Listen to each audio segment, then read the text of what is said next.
Добрый вечер, друзья! В эфире программа «Просто вкусно». Я Петр Цепандин на канале Якутия-24. Мы, как обычно, находимся в гастростудии ресторана «Мусхая» у наших друзей. И к нам сегодня пришел в гости Владимир Аргунов, руководитель отдела по работе с органами госвласти, акционерной нашей компании, известной «Алроса». Владимир, приветствую. Добрый вечер. Да, сразу вопрос первый. У тебя очень оригинальное, интересное имя. Да, имя Владимир. Владимир. Владимир без буквы В. Ага. Изначально, когда у меня первое имя было Владимир, но когда получал я паспорт, пошел получать, я поменял его на Владимир. Убрал букву В и оставил сам, да. Ух ты! Так. И, от слов ладить и мирить. Не владеть и мирить, а ладить и мирить. Так, значит, ты решил все-таки миром ладить. Внести, да. А до этого владел? Да, до этого да, хотели, чтобы владел, видимо. Родители хотели, чтобы ты владел, а ты решил владеть все-таки, да? Слушай, тебе до передачи объясняли, а я тебе объясню еще раз. Наша передача не кулинарная, как это бы не парадоксально не звучало. Передача у нас кулинарное ток-шоу, куда мы приглашаем друзей. Иногда просим, иногда заставляем, иногда мы вместе сообща что-нибудь готовим, а потом это вместе съедаем. Отлично. Пробуем и съедаем, да. С чем ты к нам сегодня пришел, что ты будешь делать? Я сегодня пришел к вам, Петр, с пирогом из серии шарлотки, но он будет от шарлотки отличаться... Оригинал, я бы сказал. Да, отличаться только начинка. Это у нас будет вишня без косточки, а так в основном это вот мука, сахар, яйца, ванилин. Угу.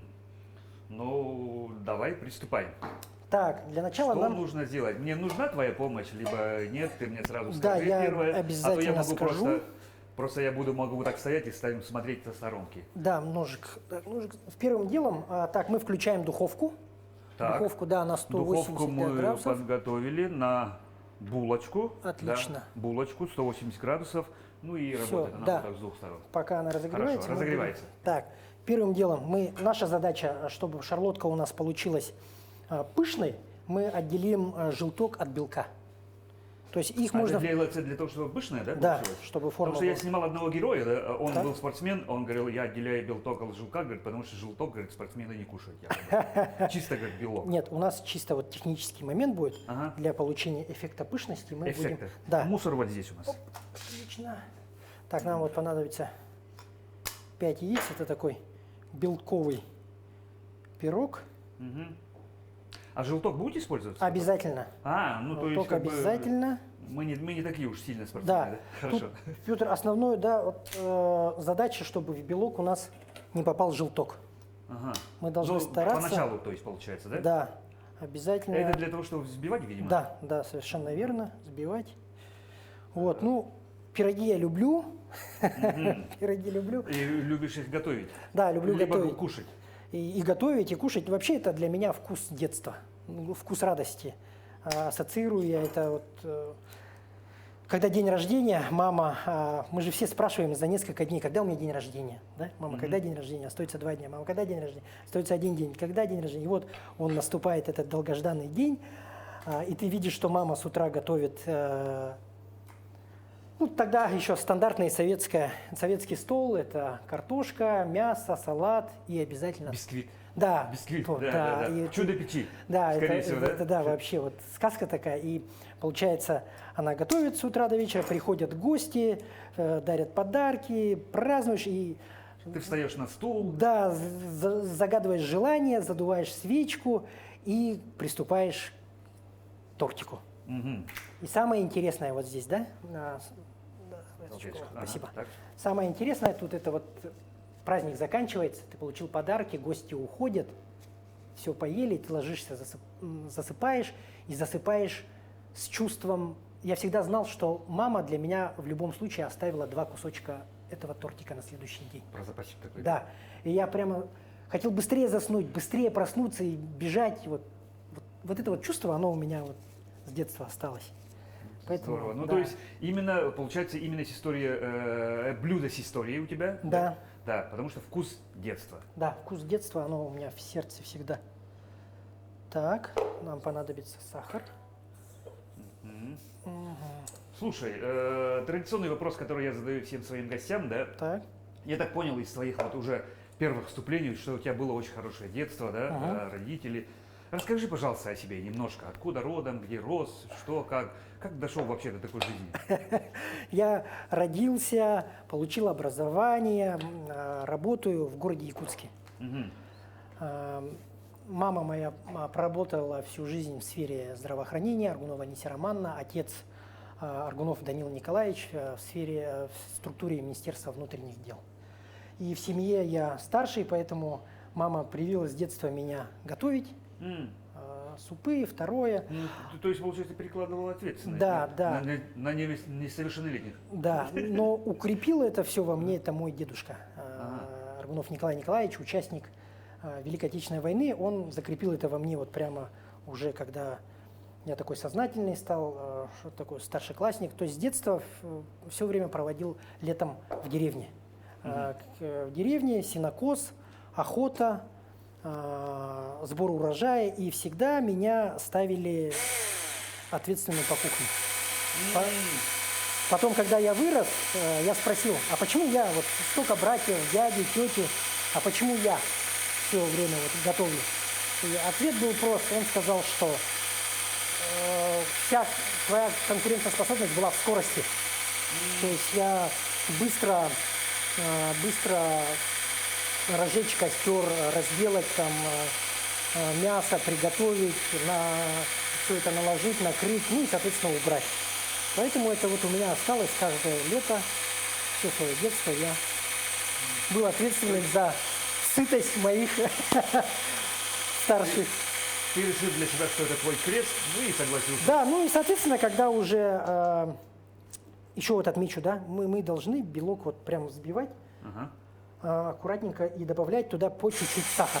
Не сразу выкладывать, а по чуть-чуть. Видите, она... Почти как забелка. Да, она вот взбивается у нас. Можно вот так.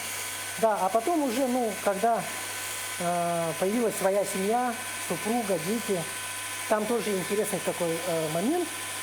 На сегодняшний день старший по кухне тоже я.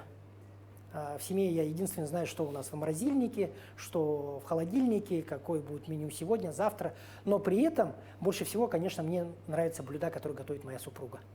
А вообще, как это все перешло, это тоже интересная история. Ты хитрый такой, да? А главный я, говорит, но нравится супруга. Вот супруга, кстати, между прочим, сидит. Да. Как это все тоже произошло, все тоже очень так интересно.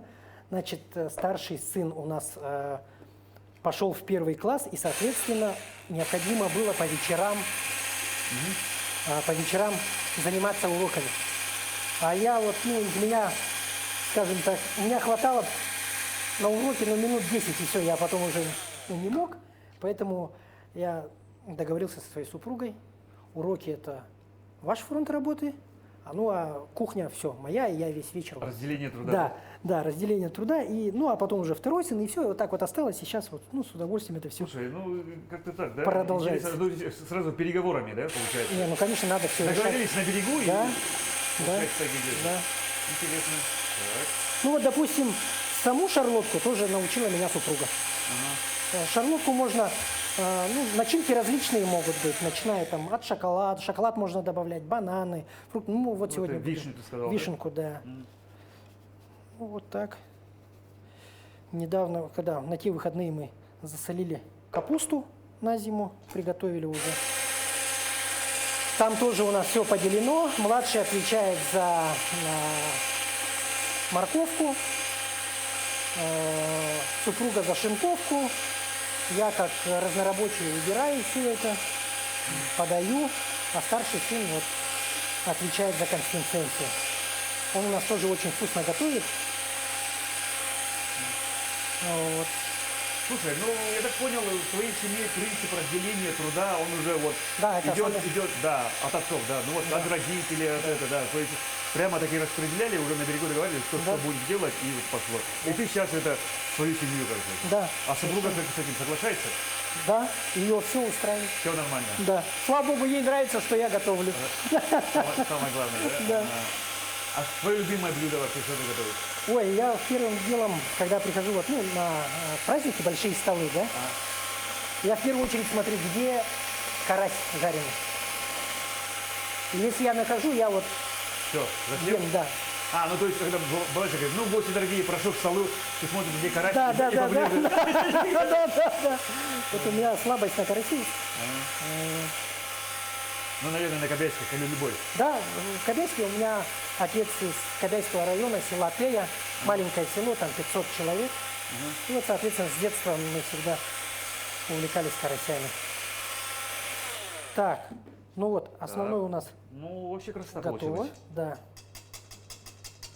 Так, и сейчас мы плавно перейдем к желтку. Тоже добавляете, надеюсь, да? Да.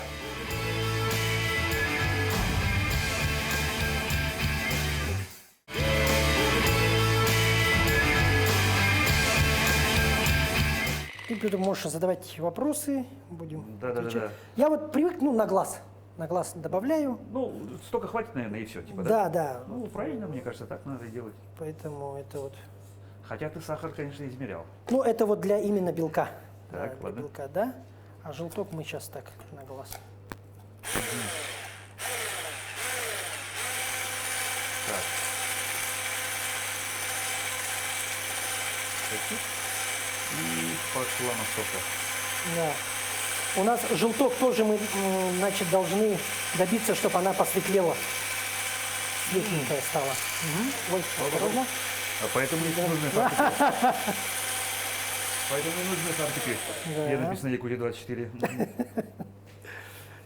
Так, аккуратно. добавим еще. Сахара. Сахара, да, тоже на глаз я Ну, так. это сладкий пирог, да? Ну, такой, да. Вкусный.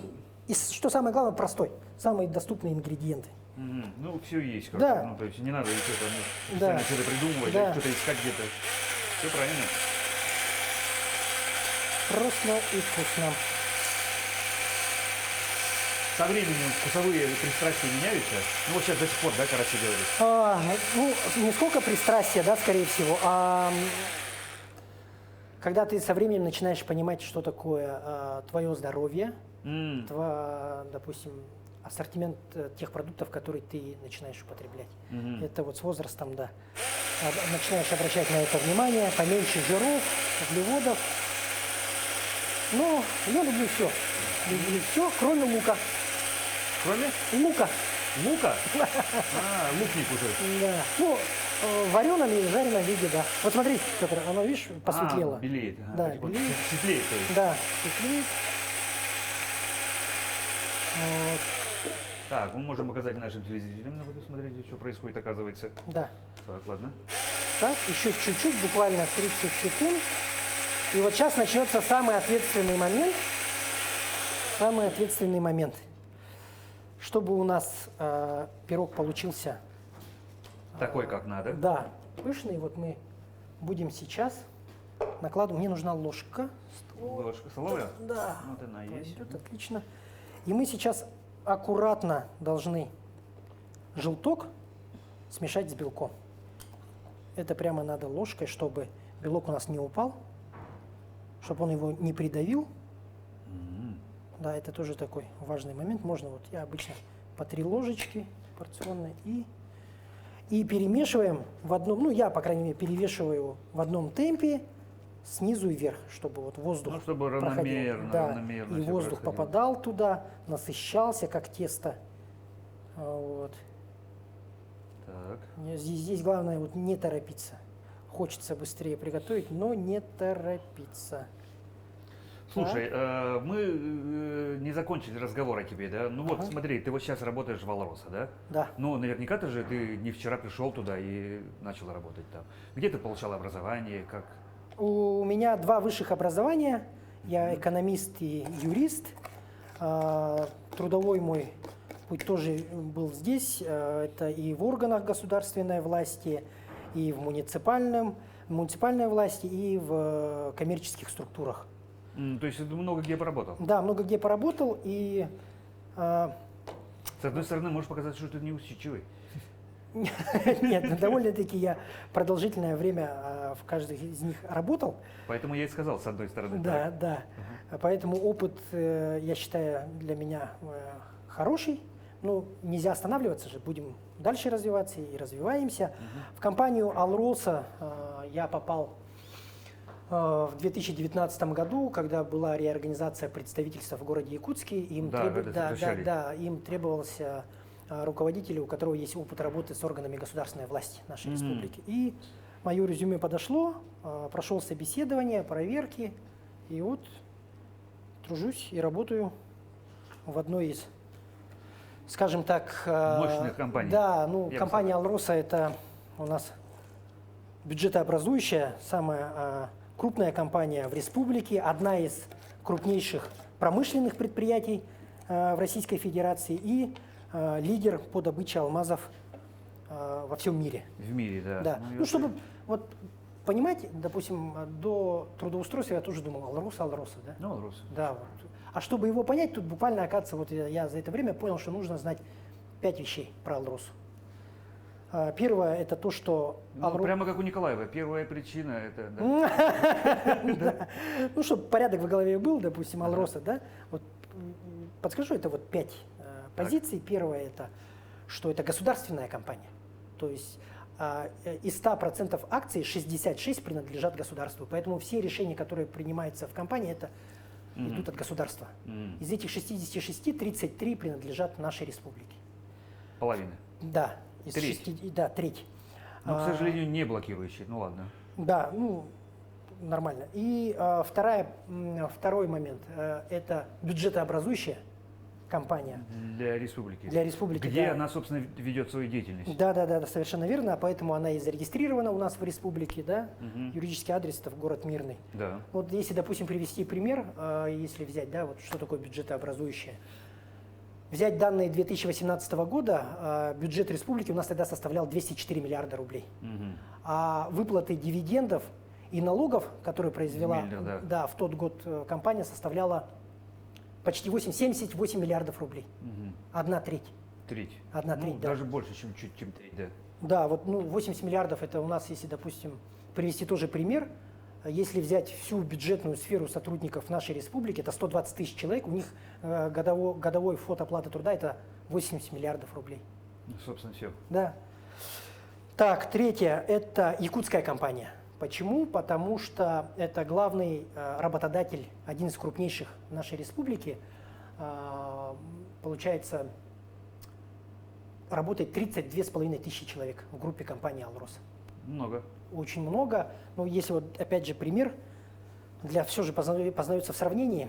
Если сравнить, то, допустим, если взять всех сотрудников системы здравоохранения нашей республики, то у нас работает 25 тысяч человек. Это начиная от врачей, медицинского персонала, водителей, 25 человек. А в компании «Алроса» 32,5. И почему она якутская? Да? Потому что из этих 32,5 тысяч сотрудников порядка 27 тысяч человек – это якутяне, наши с вами земляки. Ну вот я в том числе. Ну не да, варяги, местные. Да, местные, чтобы вот не говорили, но 28 тысяч человек, 27 тысяч человек – это вот наши якутяне. Четвертое – это социальная компания, социально ориентированная. Мы, допустим, компания имеет соглашение с республикой, на основании которого мы реализуем ежегодно на территории нашей республики около 500 различных социальных проектов и затрачиваем на это 10 миллиардов рублей. Это помимо налогов, дивидендов, плюс еще 10 миллиардов рублей. То есть вы несете расходы именно в той части? Да, это и строительство социальных объектов, инфраструктура, спонсорство, благотворительность. И дороги и прочее. Да, и пятое – это экологическая компания. Компания ежегодно, вот только одна цифра скажет, да, на экологию направляет, помимо всех вышеперечисленных затрат, ежегодно 6 миллиардов рублей. Ну, к примеру, допустим, на следующий год будет потрачено на посадку деревьев, рекультивацию 2 миллиарда рублей. Представляете, сколько будет посажено? Вот эти вот 5... Вот эти 5 цифр. Да, 5 цифр. 5 цифр. Вот. Слушай, сразу вопрос еще один такой, да? У меня прямо тут шпаргалочка есть, да? Ну, говорят, основные сотрудники эти женщины, большинство, или как? Нет? Вот для меня тоже удивительно было, да? Для меня было удивительно, что вообще мы расположены на 5 континентах. Да? Почему, я не спрашиваю, почему тут не стоит женщина, да, но почему мужчина? Я пошутил. Мы работаем, компания «Лалруса» работает во многих странах. Это Африка, Соединенные Штаты Америки, Гонконг, Индия, Бельгия, Израиль и вот Россия. Это на торговый целится, наверное. Там в основном, да, добыча, понятное дело, происходит это у нас в Архангельской области и Якутия. Ну, 95% добычи по Якутии, это, конечно, по России это Якутия. Да. Это получается, начиная от самой тяжелой, получается, работы, это земляные вот эти работы на рудниках. Ну, подготовительные в основном. Да, добыча, вот это вот самая тяжелая добыча, потом сортировка, реализация, геологоразведка. И вот не поверите, везде, вот среди коллектива у нас работает ни много ни мало 31%. Это представители прекрасного пола женщин. Это каждый третий сотрудник у нас женщина. Девушка. Ну, да. Ну, то есть все-таки не большая часть получается. Да. Треть. Ну, это промышленное предприятие. Ну, конечно. Тяжелое, да. очень тяжелое. Тяжелая физическая работа. Да, у нас беспрерывный цикл. Мы работаем, получается, по добыче и днем, и ночью. И зимой, и летом это получается 24 на 365. Так. Что? Теперь мы приступаем к... Берем муку и добавляем муку. Муку тоже таким же... Очень аккуратно, по-моему. Таким же образом, да. Можно я вот ложечку возьму? Тоже, чтобы не навредить. Вот. Тоже где-то 250. Ты уже на глаз будешь делать? Ну, да. Ну, я так думаю, ты уже набил руку, и поэтому тебе не страшно там. Всегда есть риск.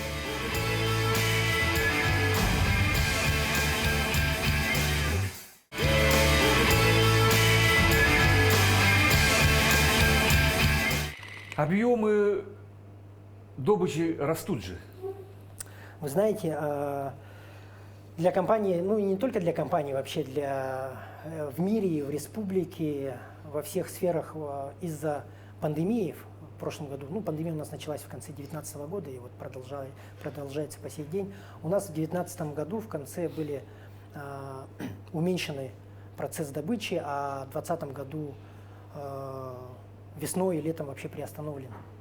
Поэтому для нас очень тяжелый был 2020 год, но несмотря на это компания все равно все обязательства, которые имеет перед республикой, выполняет. Все выполняет. Нет, но тем не менее, добыча же до сих пор все время росла каждый год. Росла каждый год. В 2020 году он чуть-чуть упал. Как бы, Да, очень прям, ну там, если смотреть диаграмму, то она прямо вот так вот падает. И потом сейчас, да, мы идем, наращиваем, но это тоже такое тонкое искусство, где нельзя, скажем так, перебарщивать. Нельзя заполнять рынок. Всегда должен быть спрос. Это тоже такая игра, ну, чтобы скажем, на нервах. Чтобы да, не завалить рынок. Да, завалишь рынок, спрос упадет, цена упадет, ну и соответственно. Ну, поэтому... не секрет, что доля ювелирных алмазов, да, Валроса одна из самых высоких, правильно? Якутских бриллиантов. Алмазов, которые потом превращаются в бриллианты. А кто в основном основные потребители все-таки? На первом месте у нас, да, стоит Соединенные Штаты Америки, второе место Китай и третье сейчас вот Индия. И в основном это средний такой класс. Средний класс. Да. Да, считается почему-то так. Не Да. именно богачи, которые, Да. да, ну вот такие Да, миллионеры, да, там, да, да. не Криштиану Роналду, да, Да, да, а да. вот люди, которые... Средний, да. Да, а с чем это, как ты думаешь, связано? Почему так происходит? Все-таки же, ну, я понимаю, да, ну, утром ты встал, надо покушать, пошел на работу, надо одеться, вечером пришел, детей надо накормить и что-то такое сделать, да, ну, то есть необходимые вещи, которые, ну, жизнь не может обходиться, да, надо поехать на работу, машину надо покупать, ну, соответственно, Mercedes, BMW процветают. Ну, теоретически, без алмазов можно же прожить?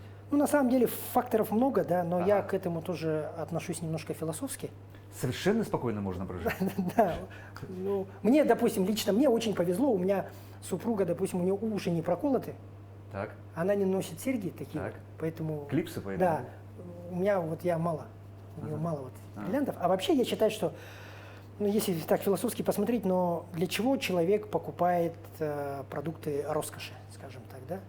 В первую очередь, Понтоваться, да? ну, не то, что понтоваться, а сказать себе, что я могу. Я смог. Вот, я да, я чего-то говорю, добился. я это сделал, да? Да, типа. я это сделал. Ага. Вот. Ну вот, в первую очередь, вторую, конечно, это красиво, это дорого. Ну, алмазы вообще это такой качественный, он же, мы вот в 2020 году добыли алмаз, возраст у которого исчислялся от 120 миллионов до 230 лет. Ну, пролежал под землей. Да. Ну. Вот, То есть тоже реликвия, да? Да, конечно. Так, Да, мне нужна вишня. вишня. Да, вишню нам принесли. Отлично. Не будем говорить, какая вишня, но Да. она у нас есть, да? Да. Слушай, про камни все-таки вопросы, да, мне даже самому интересно. А какой самый большой камень вообще был добыт? Самый большой камень, если вот в истории Российской Федерации, то это алмаз с размером 236 карат. Это примерно вот 4 сантиметра. Такой Да. кусочек. Да. Он был добыт у нас в местности Абелях, алмаза Анабара. Вот. А так, если еще глубже смотреть, то в 1978 году, тогда еще в советское время, был добыт алмаз размером 360 карат. Еще такой, да? Да.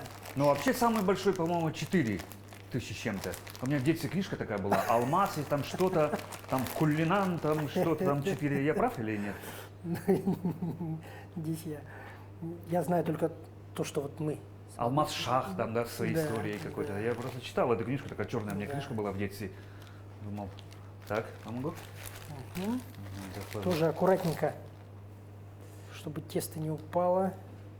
Слушай, ты упомянул то, что камни выше 10 карат, они идут отдельно через аукционный дома, центр, да? Они проводятся раз Ну, в три. то есть компания сама их кого-то нанимает или там Да, в собственном цеху да, там да. огранку сделали, название дали, скорее всего, да? Да. Ага. Про порядок цен. Я тоже, вот ты сказал, что у тебя повезло, что супруги уши не проколоты, все такое, да? Мгм. Я 26 лет живу с супругой своей, да? Мгм. Я, по-моему, ей бриллиант дарил, ну, может быть, 2 или 3 раза. Сейчас она услышит, наверное, скорее всего, скажет, боже, какой позор. Ну, ничего страшного, да. У меня идея фикс тогда была. Купить тоже вот из разряда того, чтобы, ну, я это сделал, каратник. Ага. Каратник купить. Но я понял, что каратник плюс-минус это 10 грина. Мгм. Плюс-минус. Я же прав? Да. Да. То есть, соответственно, каждый карат это где-то десятка зеленых американских.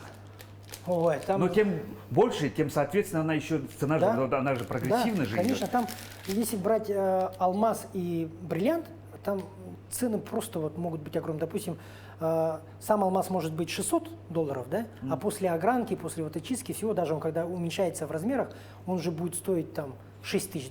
Нет, я имею в виду именно про изделие уже, когда он уже, когда уже сделанный. Ну, то есть огранка, ну там, конечно, есть такое понятие, как чистота. Да, там очень много. Карат, там. Сколько Поряд- это си, да, по-моему? Порядка 100 позиций там. А, даже. Да.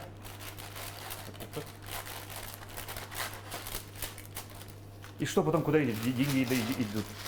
Компания? В компанию? Да, и компания потом, соответственно, выплачивает налоги, дивиденды, заработная плата, пенсионные отчисления.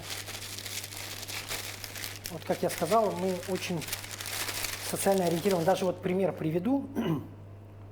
В этом году же у нас были большие стихийные бедствия, пожары. Мгм. И вот самое ужасное событие это у нас в горном районе в селе Бескёль. Кстати, да, вот я упомяну про это. Да, Да, вот когда- Дмитрий Бердников недавно к нам тоже был гостем нашей передачи, как раз рассказывали, он именно вот прямо стоя здесь, в этой студии, благодарил компанию «Алроса» за то, что, говорит, именно вот такой вклад. Да, там, ну, там очень такой пример тоже хороший, да, когда вот 36 домов сгорело, и требовалось, ну, срочно принятие решения, потому что вот уже на носу зима. Наш Илдархан Асин Сергеевич Николаев связался с Сергеем Сергеевичем Ивановым, с генеральным директором нашей компании, и обозначил сумму, и после этого просто мгновенно Сергей Сергеевич отреагировал и выделили 200 миллионов рублей. И вот благодаря... Именно на этот объект. Только, да, вот на это, и я вот тоже несколько раз бывал там, ну, хорошие дома, качественные, я считаю, там под ключ все сделаны, начиная от септиков, да, свет, там, да, газ, забор, но даже Wi-Fi роутеры там стоят. Вот Дмитрий Викторович именно вот про это очень так подробно все рассказал. Да. Здесь, да. Отдельную благодарность компании «Алроса» выражала. Ага. Слушай, ну не секрет, что вот такую очень большую социальную лепту, да, компания ваша вносит. Ну, многие объекты, которые вот у нас и в республике, и в Якутске есть, они, ну, благодаря вашей компании, да. А и чем именно гордится ваша компания? Каким объектом? Ну, какими объектами, На какими самом, такими социальными? на самом деле, да, очень вот у всех на слуху это вот Лейбатур, Да, медицинский Лейбатур. центр. Мгм. Но на самом деле социальные объекты, которые построены с участием компании «Алроса», присутствуют в каждом нашем улусе, районе. Вот, я про это. Да, допустим, через целевой фонд будущих поколений построено с 2012 года 39 социальных объектов. Это 4 больницы, 8 объектов образования, 10 спортивных центров, 10 культурных центров, 3 жилых дома. То есть практически везде. И направлено на это было с 2012 года 7 миллиардов 200 миллионов рублей. А в прошлом году компания направила в целевой фонд будущих поколений на эти цели 910 миллионов рублей. Это помимо, опять же скажу, налогов, дивидендов. Ну, то есть компания швыряет деньги. Компания швыряет деньги для нашего будущего поколения. Поэтому у нас нет любимого объекта. Мы ценим все наши объекты. Это для наших детей, для нас самих, для жителей Якутии. Все. Теперь, Закладываем. да, аккуратненько закладываем наш пирог.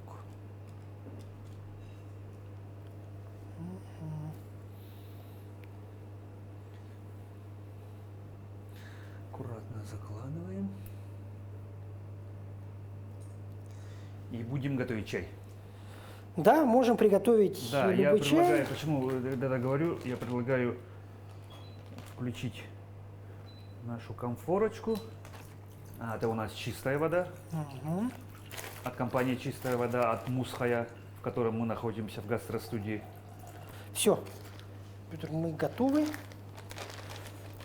Закладываем. Да. Та-да-дам. Та-да-дам, осторожно, жар может пойти. А? Отлично. Засекаем Так, буквально 30 минут. 30 минут, но Да. мы уйдем за эфир, чуть-чуть Мгм. подождем, потом Да. включимся снова. Хорошо. А сейчас мы делаем Так, для облепихового чая нам, соответственно, понадобится облепиха, как ни странно. Так. Да. Натуральный сок апельсиновый. Так. Я слишком много подвел, им нормально.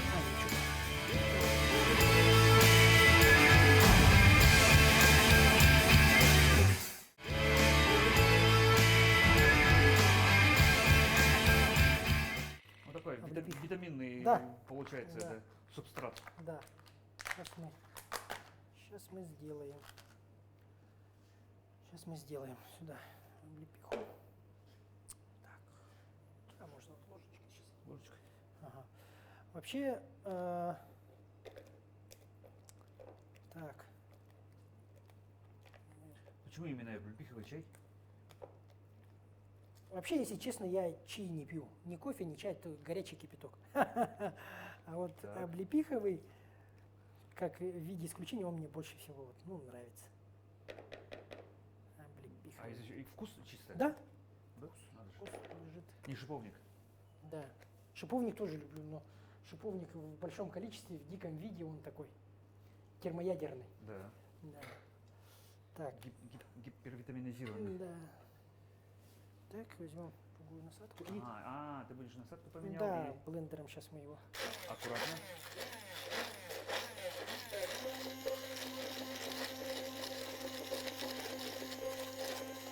Да.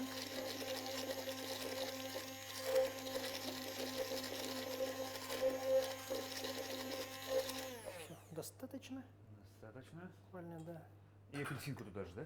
Да, апельсинку мы сейчас ломтиками, большими ломтиками нарежем. Но в блендере его не будем, его так. Просто. прямо Кусками просто кусками, положить. да. Все понятно, я помню такое. Тревелерс подает. Да. Так. Я все-таки знал бы это, что чуть-чуть воды добавил бы, М. поменьше. Ну, не суть. Ничего. Давай. Чего? Вот. Ну, если про компанию еще рассказать, у нас очень много внутри компании корпоративных программ социальных, да, ориентированных для нашего большого количества сотрудников. Это программа «Жилье», где компания компенсирует проценты по ипотеке. Программа есть у нас «Здоровье». Для своих сотрудников? Для своих сотрудников, да, программа «Здоровье». То есть помимо обязательного медицинского страхования у нас еще имеется ДМС. Да? Добровольные? Добровольная, да. Они могут проходить. У вас еще и страховая компания, и, собственно, Да, «Алмазная осень». «Алмазная осень», да, до поры до времени была наша, но потом, как непрофильный актив, он ушел в самостоятельное плавание. У нас есть программа «Спорт» и «Здоровье», где в спортивном комплексе в Мирном у нас сотрудники занимаются спортом, посещают различные секции. У нас есть программа «Культура», то есть тоже, опять же, в различных кружках дети занимаются, тоже работники. Вот. И есть еще интересная такая программа, я уверен, что ни в одной промышленной предприятии нет такой программы, это программа «Аргыс».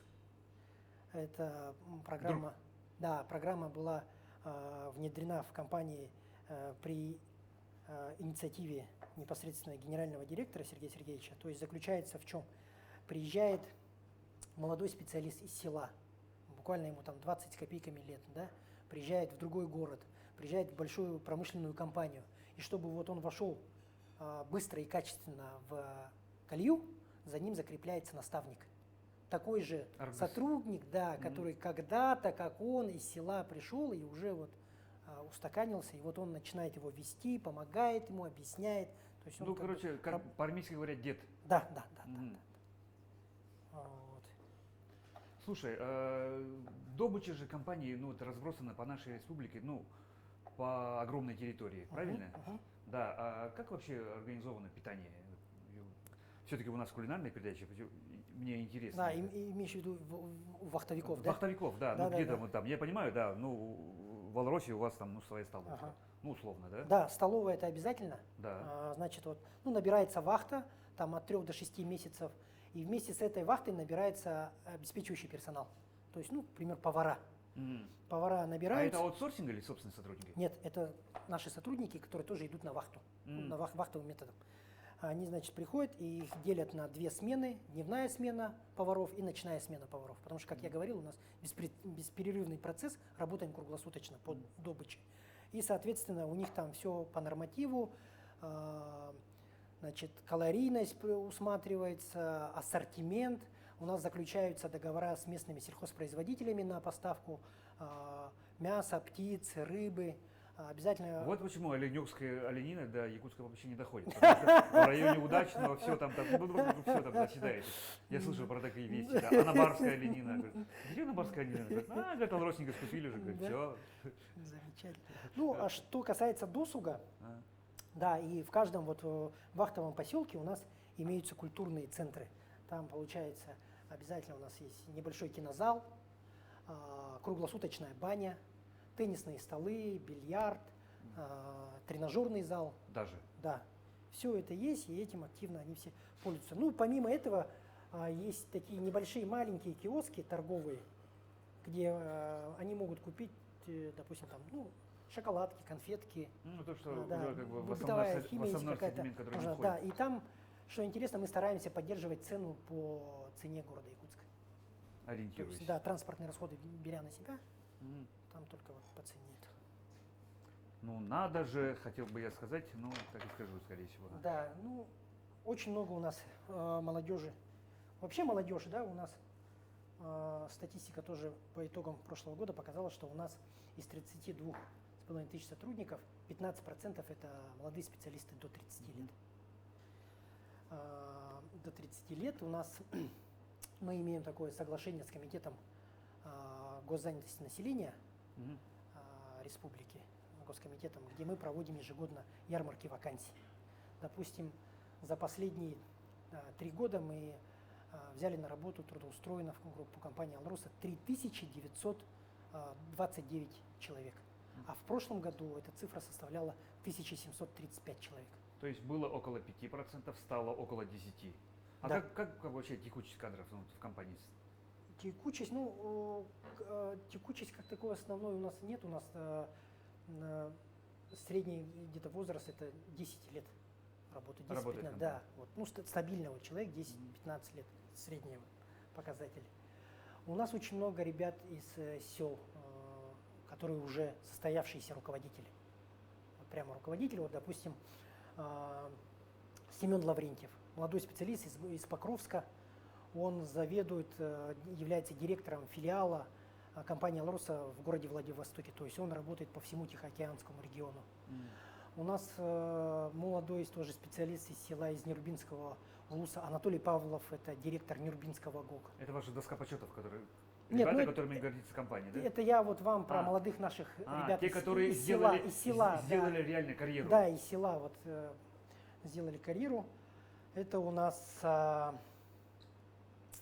из поселка Солнечный Усть-Майского улуса наш главный обогатитель нашей компании Сергей Имангулов и главный инженер Мирнинского ГОК Захаров. Ой, что-то у нас ничего, да? Не прокапает? Все хорошо. В смысле, выкипит-то? Ага. Ну, быстренько берем, и что делать? Миргул Захаров. Вот это вот молодые ребята, которые из сел. А так у нас, конечно, тоже много начальников, руководителей отделов, руководителей управлений. Вот я, допустим, тоже обычный парень.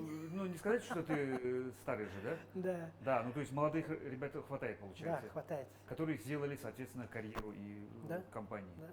Потому что, даже по российским меркам сделать карьеру в «Алросе», это, наверное, просто круто же, да? Да. Считается. Но это самое, что это реально, это возможно. Средний возраст работника компании? Средний возраст 35. Да. Скажем так, Довольно-таки. дети. Да, да. Да? Молодой, да. Или, скажем так, молодые профессионалы, которым действительно работать и работать. Да. Так, Владимир, у нас по моим часам, по твоим, скорее всего, тоже полчаса. Да.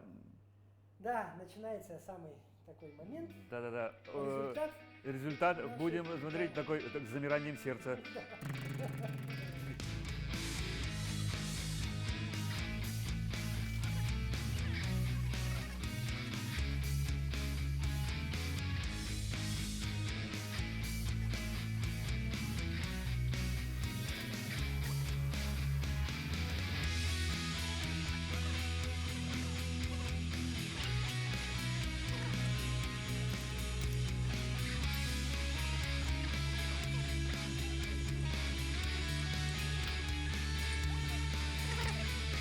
Ну что, я предлагаю выпить облепихового чая испробовать.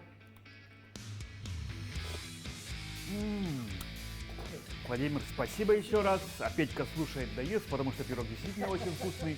Просто вкусно. Петр Цыпангин, канал Якутия 24. На этом мы с вами потихоньку прощаемся.